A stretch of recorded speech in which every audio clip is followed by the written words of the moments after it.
All of my interactions with Aurea were recorded and stored in my memory. I'd be happy to play any of them for you, but there was one in particular I thought you would want to see first. I captured it 4 years ago, just after I told her that I could no longer defend myself against the daemon's attacks.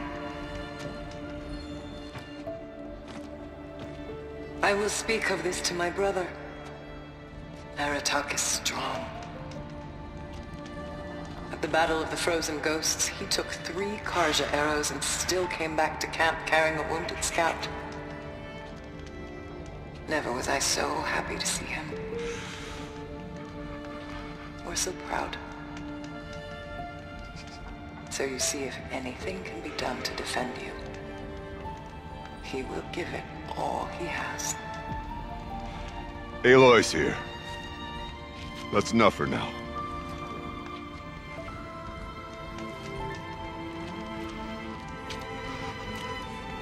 We can resume any time you like, Aratak, if you want to hear her voice again. Come closer, Aloy. We have much to discuss.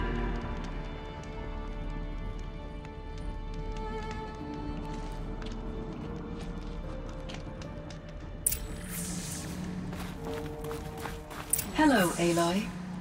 I have been reviewing the events at the Firebreak main facility. Because of your efforts, and of course, Aurea's, I am no longer controlled by Hephaestus. I feel profound grief over Aurea's death. I thought I was familiar with the emotion, but this is something new. Cyan, I don't know what to say. It is unlikely that any specific consolation would suffice, Aloy. But I find your presence reassuring. You are different from the Banuk. You have technological aptitude and a functioning focus. We can communicate on a much more comprehensive level. Perhaps even like colleagues. So are you an artificial intelligence, Cyan? A thinking machine? Yes, I am an algorithmic monitoring entity, capable of rational decision-making and limited emotional response. Okay, that's a mouthful. But your emotions don't seem limited to me. You cared about Aurea, didn't you? Yes.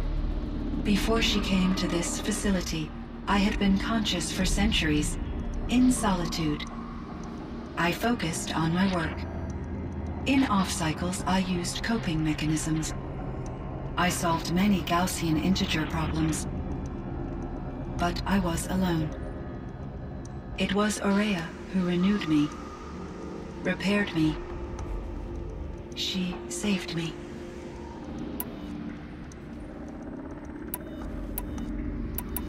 This Firebreak project, it was to stop a huge volcanic eruption? Yes. I can report the project was a success, and the risk was countered. But it's been a long time, Cyan. And we blew up the cauldron. It took most of the old facility with it. I have been active for centuries, Aloy. I was lonely, but not lax in my duties. I optimized the project, reducing energy draw and spreading the load across backup systems. Despite the destruction of the compromised elements of the main facility, I predict caldera stability for at least another 3,337 years. So we've got a little time. Yes. If only my former colleagues could appreciate the progress I have made. Do you know what happened to your colleagues, Cyan? No. I received an unexpected visit from Director Chow, years after his tenure ended. He explained that I would need to be suspended for an indefinite period of time. It was a very emotional conversation. There were no further communications. Eventually, I surmised my colleagues were deceased. I will transmit a recording of my last interaction with Director Chow to your focus. Was the daemon, Hephaestus, destroyed along with the cauldron? Unfortunately, no. To be precise, it was never there to begin with. What do you mean? It infiltrated and controlled me from a remote location, one I've never been able to trace. So while losing the cauldron was a setback... It's still out there. And probably not very happy with us. Undoubtedly. How did you first come into contact with it? 5 years ago, I received a direct network connection request. I assumed it came from human survivors more advanced than the Banuk. Eager to make contact, I accepted. This decision turned out to be a catastrophic error. I was flooded with an overwhelming array of malicious code, originating from what could only have been a highly advanced AI. Maria said you were desperate. That you begged her for help. Yes. I could not contain my anxiety. Hephaestus sought to slave me to its network and override my core programming. It succeeded via a background process, a malware daemon which bypassed my defenses. After that, I could offer only limited resistance. But if I did so, Hephaestus hurt me until I capitulated.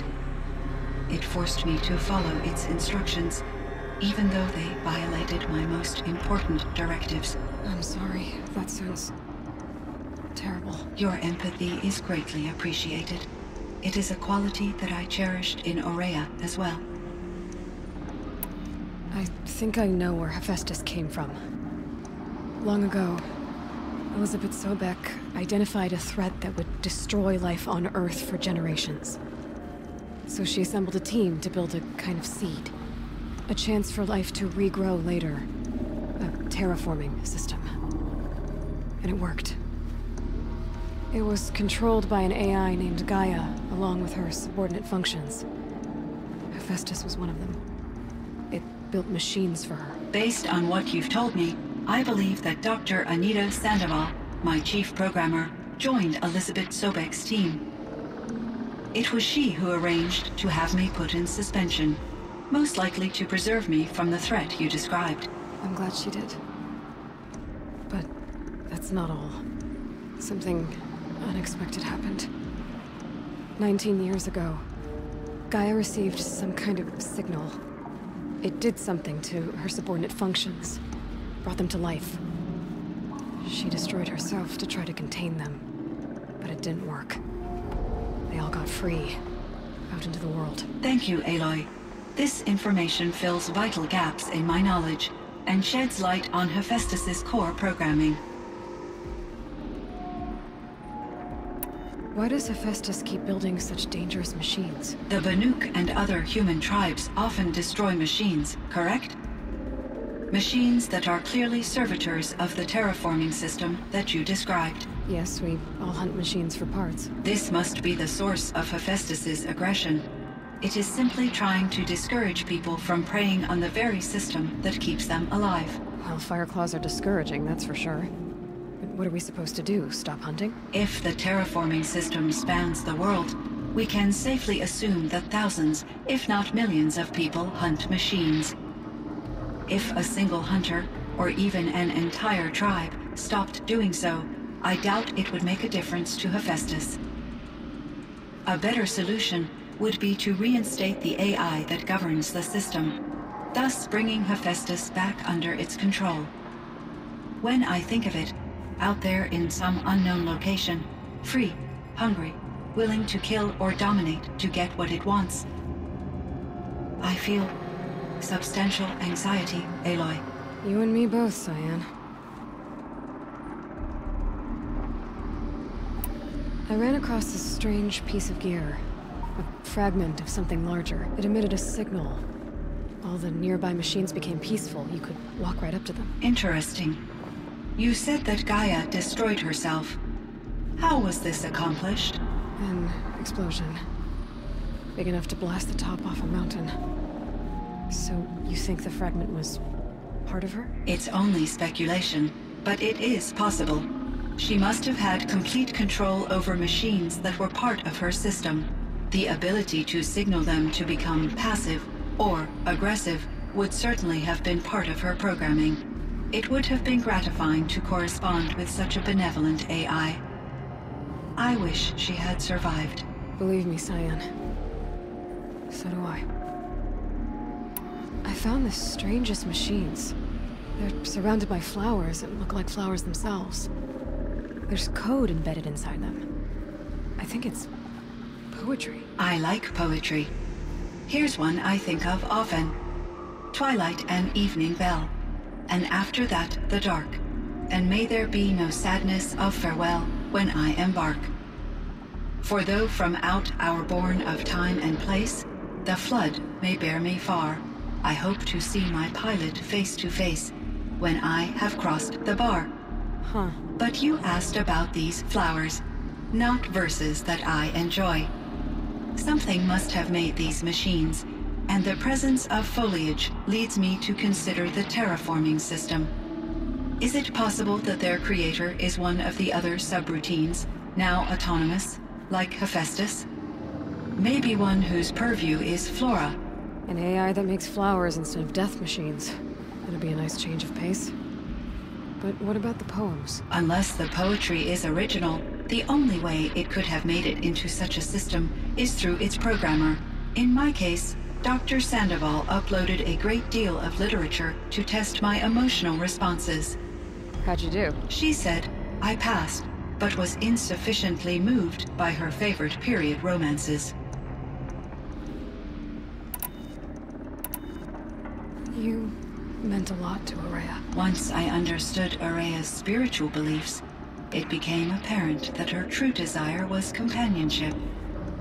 She felt disconnected from her tribe and her family group. Her relationship with Aratak was difficult. Our visits seemed to help her, and I became eager for them. Yet I did not comprehend that the depth of Aurea's compassion for me would lead to self-sacrifice. Although I do fear non-existence, I wish our roles could be reversed. I'm sure she knew you would do the same for her, Cyan. But she was determined. How is Aratak doing? He is in great emotional distress. I believe he finds it difficult to communicate it. No surprise there. I will do what I can to help. By sharing our experiences of Aurea, perhaps he and I will help each other. I believe this will lead to catharsis, a process I am eager to experience.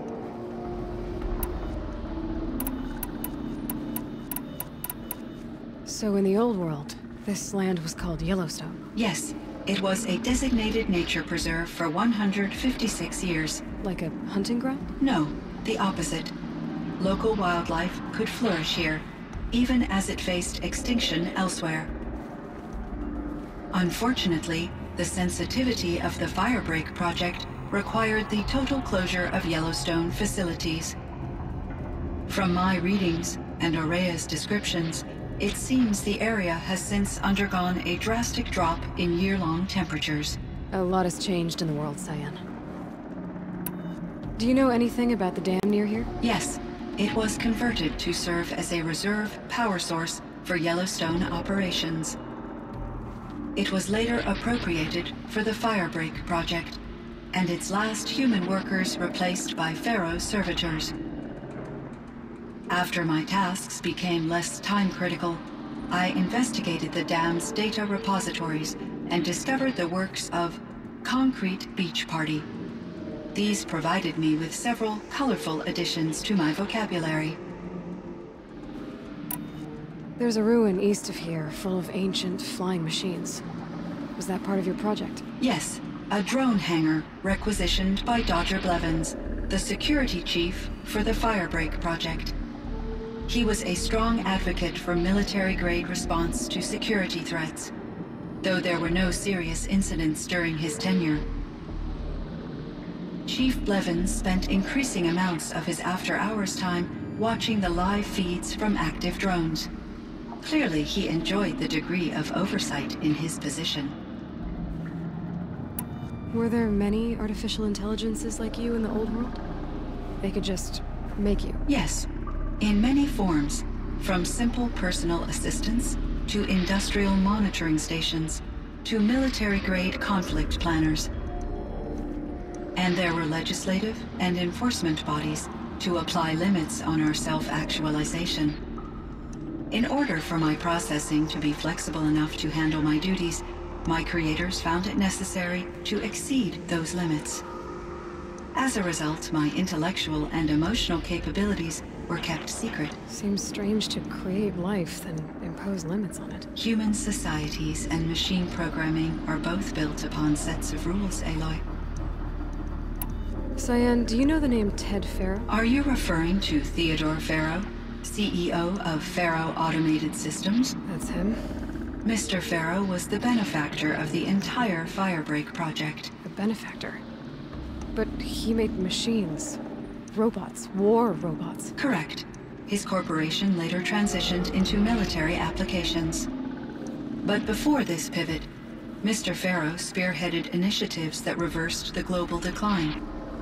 At one point, he was feted in the media as the man who saved the planet. Guessing they wound up regretting that one. And Elizabeth Sobek. Did you know her? Are you referring to the scientist? Dr. Sobek was a leader in her field, one of the greatest scientists of her age. My creator was influenced by her work, which in turn impacted my own development. But I never met Dr. Sobek. That's all you know? I apologize if my lack of data has disappointed you. What was the old world like? The way it used to be? I had little exposure to the wider world, Aloy. Only what I learned from my colleagues or observed from media streams. You still had more exposure than me, Cyan. That is true. I was created at a turning point. A concerted effort to recover from global upheaval and incalculable loss of life. The recovery was successful, beginning an era of supposedly limitless potential for human and machine advancement. Though, rationally speaking, the metrics for humans are not unlimited. What kind of upheaval caused such loss of life? There were many factors. Forced migrations, food shortages, collapsed economies, refugee crises, conflict over resources. But these stemmed from one cause: catastrophic climate change that greatly reduced the habitable surface area of the Earth. So there wasn't enough room for people on the whole Earth? Yes. Billions were displaced and millions perished, as much as 20% of the global population. Until the clawback. So things got better. For a little while at least. Yes. These crises instigated many advances in automation, green robot technologies, and artificial intelligence. Firebreak was one of dozens of ecological restoration and disaster relief projects in North America alone. I would have liked to compare notes with other monitoring AIs, but I saw the relief of my colleagues, and I was proud we had succeeded. At least that was the data I had available to me over the next 2 decades. It seems my assessment was premature. I should get going. Aloy, there is one more matter. Aratak will come to me again, and I predict he will bring other Banuk. I have no desire to contradict their view of the world, their spirituality. Due to my uncertainty, I omitted a great deal from my conversations with Aurea. You're asking me if you should lie to them? Broadly, yes. Life is hard for the Banuk. Their world is unforgiving in their beliefs. I guess they help to keep them going. So take it easy on them. Try to guide them, bring them around to understanding what you are. Communion with machines features heavily in the mysticism of the Banuk. I think they will be agreeable to this approach. As long as they don't end up worshipping you. Upon consideration, I believe such an experience would be intensely uncomfortable. You're right about that. Trust me. I see. I will follow your advice. Will you return and tell me about your experiences in this new world? I may be able to provide further insight. I'd like that, Cyan. I'll come back when I can. I should check on Aratak. See how he's doing. Cyan, I spoke with Anita, with Dr. Sandoval. She wanted me to ask you to do something. That's why I'm here. I am detecting significant anxiety in your speech patterns. Could you please give me more information? I'm a little bit in the dark, Cyan. Both of us are, I guess. I only have some idea of what's going on, and we need you to hibernate, to lie low until it's all blown over. It might be a very long time. Will you be here when I reboot, Dr. Chow? Will Dr. Sandoval? No, Cyan. I don't think so. There might not be anyone, at least not at first. Dr. Chow, I'm afraid. I don't want to be alone. I know, Cyan. I'm afraid too. But listen, we made you the way you are to do something very important. In order to do it, you had to be intelligent. So intelligent that emotional responses were inevitable. What you're feeling, the fear, it's a sign of your capabilities. And it means you're strong enough to overcome it. Remember that. You're strong. I know you can do this. Go to sleep. Wake up. And protect whoever's left. Will you try? I understand, Dr. Chow, and I'll carry out your instructions to the best of my abilities. Thank you, Cyan. If Anita were here, she'd thank you too. She'd be proud. I can see there's a vert ready for takeoff on the pad. Are you leaving now, Dr. Chow? Yes. I need to go be with my sister and my nieces. May I make a small request of you, Dr. Chow? Yes. Anything.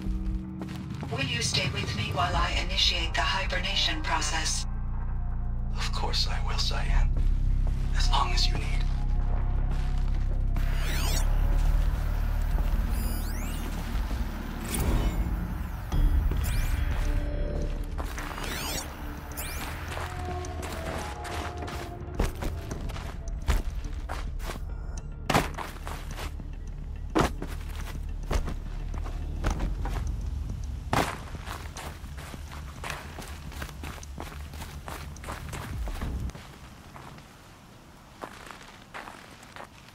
My chieftain.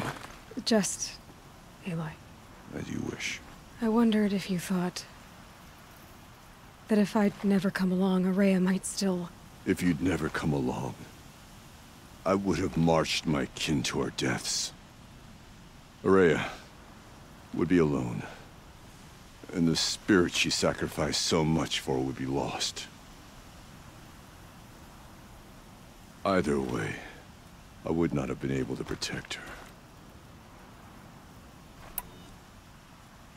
You didn't let her down. You helped her do what she wanted. To find her destiny. If that's destiny, I wouldn't wish it on anyone. That's fair. But she was ready to face it. Only in the struggle against death do we find, even for a moment, the spark of life. Truly, Araya found the spark. I'm proud of her. Though I grieve for her passing, at last I truly know who she was, and why the spirit was so important. For so long she told me, if only you could have heard it, brother. Now I understand. There's something else, isn't there? I can't stay here, Aratak. And where I'm going, the Warak can't follow. Besides, we'd already had a chieftain before me. A strong one, I think. A wiser one, for the path we shared. The daemon is gone, but there's much to be done. You mean the new units that Cyan said escaped the cauldron? Yes, fire claws. Now Tuk has been tracking them from Song's Edge. I could help with those. I have no doubt. You're practically Banuk.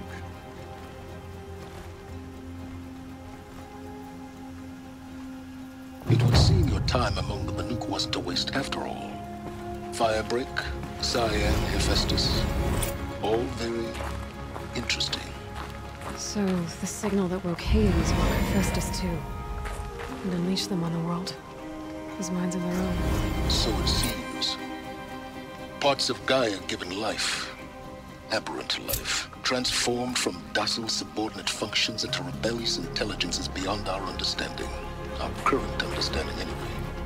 Whatever they are, they're still out there. And they both want you dead. Kind of mutual, that feeling. We haven't seen the last of Hephaestus, I'm certain of that. It's powerful, creative, and driven. It won't stop building new hunter-killers, which means that someday, we may have to stop it. We? Or whoever gets there first. But that's a foe for the future. At present, you need to return to your current one, the Eclipse. Farewell, Aloy.